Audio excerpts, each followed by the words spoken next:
నీ సంతానము భూమి మీద లెక్కకు ఇసుక రేణువుల వలె నగును. నీవు పడమటి తట్టును, తూర్పు తట్టును, ఉత్తరపు తట్టును, దక్షిణపు తట్టును వ్యాపించెదవు. భూమి యొక్క వంశములన్నీయు నీ మూలముగాను నీ సంతానము మూలముగాను ఆశీర్వదింపబడును. ఇదిగో, నేను నీకు తోడయ్యుండి నీవు వెళ్ళు ప్రతి స్థలమందు నిన్ను కాపాడుచు ఈ దేశమునకు నిన్ను మరలా రప్పించెదను.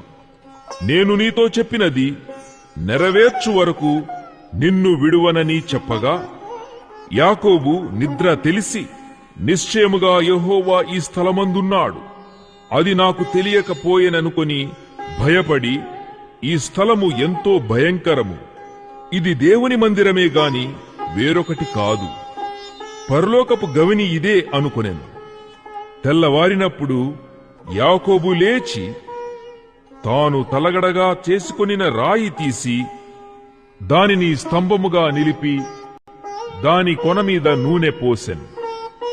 మరియు అతడు ఆ స్థలమునకు బేతేలను పేరు పెట్టెను. అయితే మొదట ఆ ఊరి పేరు లూజు. అప్పుడు యాకోబు, నేను తిరిగి నా తండ్రి ఇంటికి క్షేమముగా వచ్చునట్లు దేవుడు నాకు తోడయ్యుండి నేను వెళ్ళుచున్న ఈ మార్గములో నన్ను కాపాడి తినుటకు ఆహారమును ధరించుకొనుటకు వస్త్రములను నాకు దయచేసిన ఎడల యెహోవా నాకు దేవుడైయుండును. మరియు స్తంభముగా నేను నిలిపిన ఈ రాయి దేవుని మందిరమగును.